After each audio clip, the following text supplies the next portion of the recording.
Good morning students. तो आप सभी का स्वागत है हमारे यूट्यूब चैनल RCM02 में। हमने आपको लास्ट क्लास में मेंसुरेशन क्षेत्रमिति का टॉपिक स्टार्ट किया था, जिसमें 2D स्टार्ट किया था। पहले 2D में हमने आपको इसके दो पार्ट होते हैं, एक 2D और एक होता है 3D। 2D dimension and 3D dimension. ठीक है। 2D में आते हैं आयत, वर्ग, त्रिभुज, चतुर्भुज,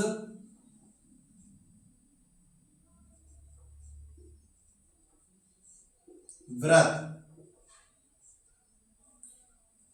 etc। और 3 डायमेंशन में आता है, 3D में आता है घन, घनाभ,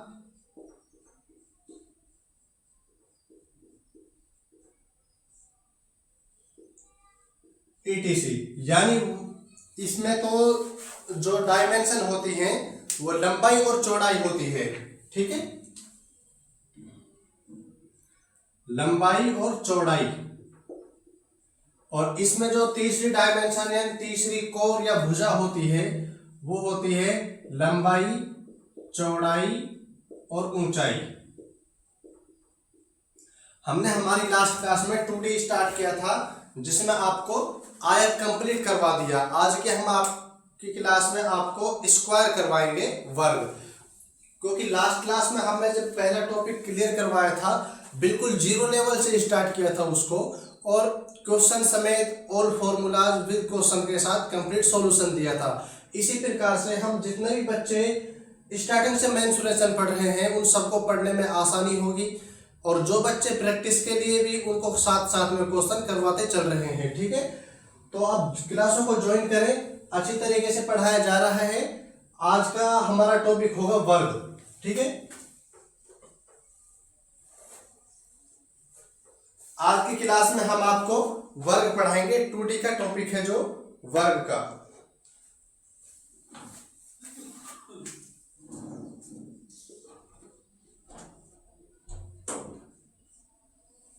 आज का जो टॉपिक होगा वो होगा वर्ग। वर्ग की परिभाषा क्या है, पहले इसकी परिभाषा देखें। वर्ग होता क्या है? जब हम क्लास को बिल्कुल जीरो से ही लेके चल रहे हैं तो with definition, with example, with formulas के समेत ही बताते हुए चले। ठीक है, तो हमारा जो वर्ग है, वर्ग होता क्या है? वर्ग होगा चार भुजाओं से घिरी हुई आकृति, जिसका प्रत्येक कोण 90 डिग्री का हो और उसकी चारों भुजाएं एक समान हो, वो ही क्या कहलाता है? वर्ग। परिभाषा देखें, वह चार भुजाओं से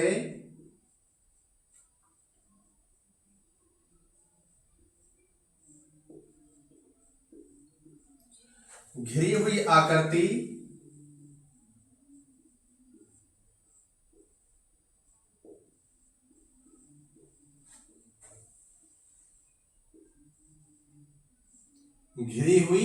आकृति जिसकी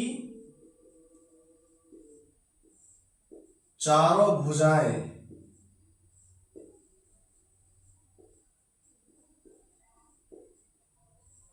समान हो।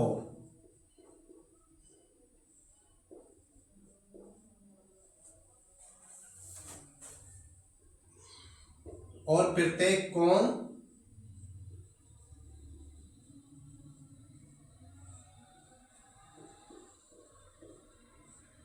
90 डिग्री का हो। ठीक है, वही क्या कहलाएगा? वर्ग। वर्ग की आकृति कैसी होती है वो देखें।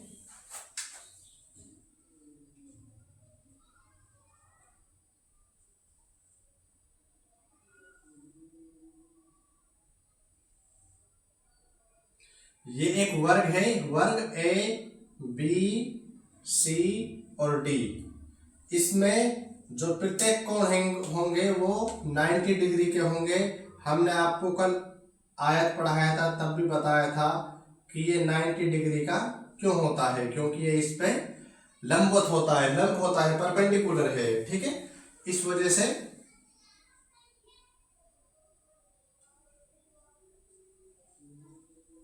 चारों भुजाएं इक्वल है। सबसे पहले आप पढ़ते हैं हम इसमें वर्ग का क्षेत्रफल। ठीक है,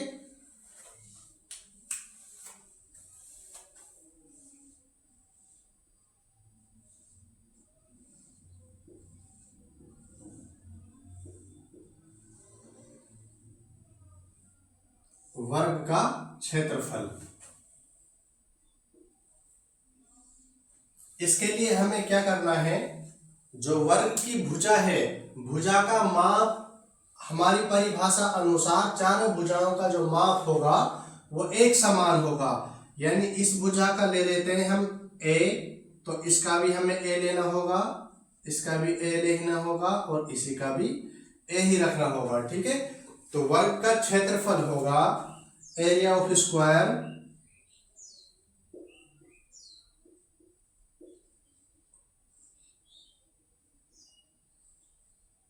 ए स्क्वायर होगा।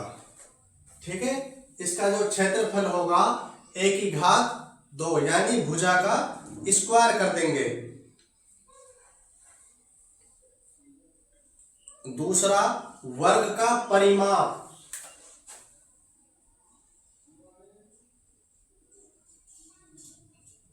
वर्ग का परिमाप,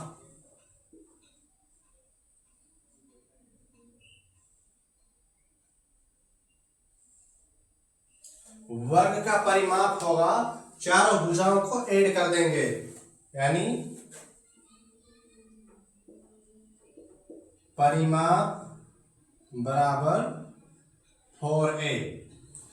तीसरा बचता है हमारे पास विकर्ण, यानी हमने जिस तरह आयत में विकर्ण बनाया था उसी प्रकार इसमें भी विकर्ण बनाएंगे। और विकर्ण, पहले आपको वर्ग की आकृति में विकर्ण को देखें।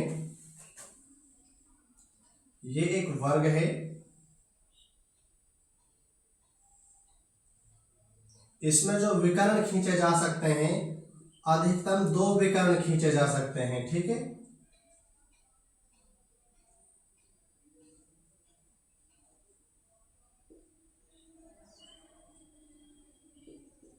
ये एक वर्ग ABCD जिसकी प्रत्येक भुजाएं सेम है, इसमें 2 विकर्ण खींचे जा सकते हैं। तो वर्ग का जो विकर्ण होगा, विकर्ण की जो लंबाई होगी वो होगी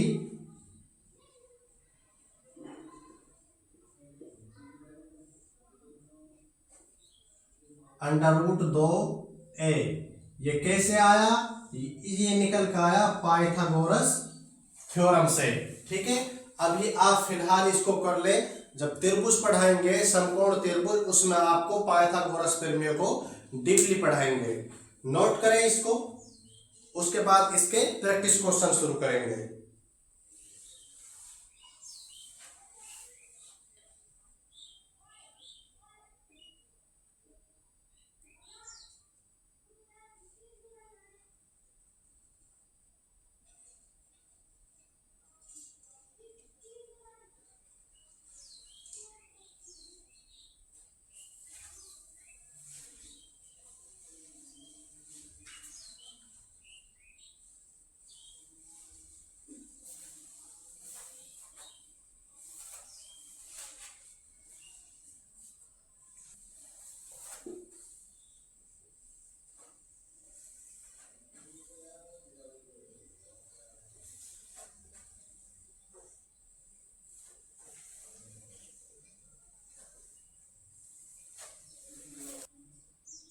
अब हम आपको वर्ग के प्रैक्टिस क्वेश्चन कराएंगे। ठीक है, हमने आपको वर्ग के जितने भी फॉर्मूले बनते थे फॉर्मूले बता दिए। अब हमारा जो एग्जाम्पल 1 होगा वो होगा वर्ग के फॉर्मूला बेस्ड क्वेश्चन, जो आपकी बुक के क्वेश्चन है। ठीक है, तो क्वेश्चन है, यदि किसी आकृति की चारों भुजाएं समान हैं और उसकी एक आकृति की लंबाई 30 सेंटीमीटर है, 30 सेंटीमीटर। क्वेश्चन है, चारों भुजाएं समान दी हुई है, यानी इससे ये पहचान होता है कि जो आकृति दी हुई है वो वर्ग की आकृति है। और जो हमें एक भुजा की माप दी हुई है वो दी हुई है 30 सेंटीमीटर। और हमसे इस आकृति का क्षेत्रफल ज्ञात करें। आकृति का क्षेत्रफल किससे ज्ञात होगा? वर्ग स्क्वायर से। यानी एक हमारे पास एक आकृति है जिसकी चारों भुजाएं समान हैं और उसकी एक भुजा की माप 30 सेंटीमीटर है।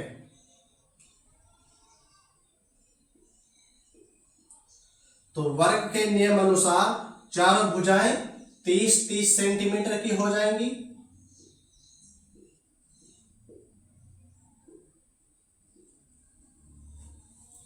हमें यदि इसका स्क्वायर निकालना है, एरिया,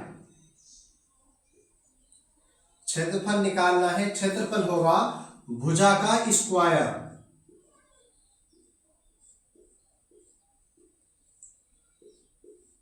भुजा हमें कितनी दी हुई है? 30 का स्क्वायर। एरिया होगा 30 सेंटीमीटर स्क्वायर। हमने आपको कल बताया था कि क्षेत्रफल के लिए इकाई में स्क्वायर लग जाता है।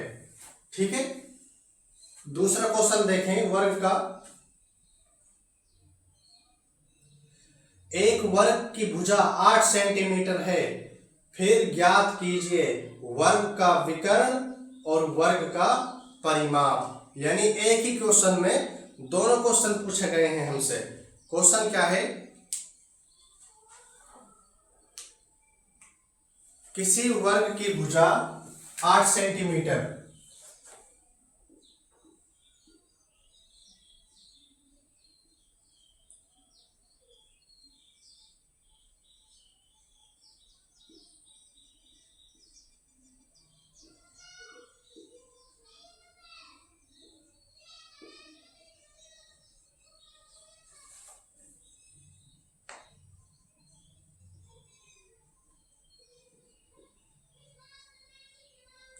किसी वर्ग की भुजा 8 सेंटीमीटर है तो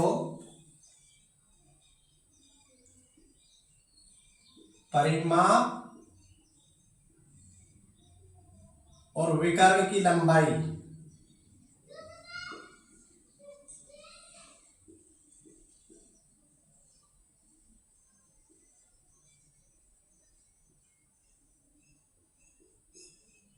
ज्ञात करवा रहा है इसमें। ठीक है, यहाँ पे जो भुजा है वर्ग की, भुजा का माप कितना दिया हुआ है? 8 सेंटीमीटर। पहले हम यहाँ पे आकृति को ड्रॉ कर लेते हैं।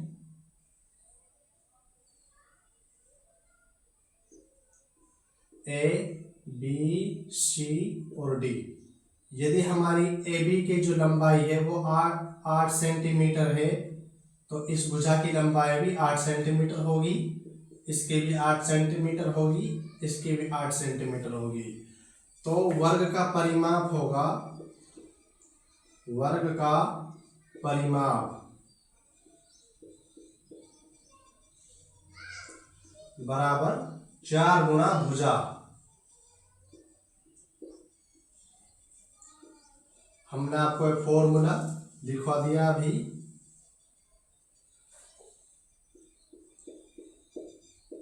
परिमाप बराबर 4 गुना भुजा कितनी है? एक भुजा 8 सेंटीमीटर, तो परिमाप हो जाएगा 32 सेंटीमीटर।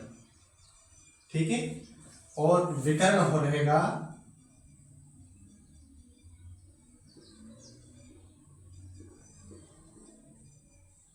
विकर्ण के लिए फॉर्मूला था √2a या 2 गुना भुजा।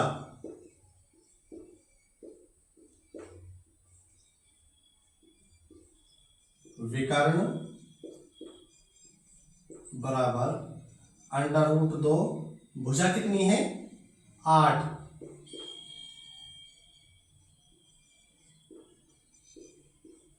विकर्ण बराबर 8√2 सेंटीमीटर, ये इसका विकर्ण होगा। नोट करें दोनों क्वेश्चनों को। दो ही क्वेश्चनों में वर्ग की कंप्लीट डिटेल का सॉल्यूशन है यहीं पर, ठीक है, नोट करें। तो आज की क्लास को हम यहीं पर समाप्त करते हैं। आज हमने आपको वर्ग का विद फॉर्मूला एग्जाम्पल सहित कंप्लीट सॉल्यूशन करा दिया है, ठीक है। वर्ग के इसके अलावा और कोई भी क्वेश्चन नहीं बनेंगे आपकी बुक से, जो भी होगा इसी से ही आपका कंप्लीट सोल्व हो जाएगा। लास्ट क्लास में हमने आयत करवाया था, आज की क्लास में हमने वर्ग करा दिया। अगली क्लास में हम आपको मेंसुरेस का नया टॉपिक स्टार्ट करेंगे, ठीक है। और क्लासों को कंटिन्यू लेते हुए चलें। बाकी के जो क्वेश्चन है आपकी बुक के सभी इन्हीं फॉर्मूला से कंप्लीट सॉल्यूशन हो जाएगा। बाकी अगर फिर उसके बाद भी किसी बच्चे का डाउट रहता है तो हमने आपको नंबर शेयर किया हुआ है, आप नंबर पे व्हाट्सअप करें, मैसेज डालें अपने क्वेश्चन को, आप लोग रिप्लाई दिया जाएगा। तो आप सभी का बहुत बहुत शुक्रिया, आपने क्लास को ज्वाइन किया, धन्यवाद।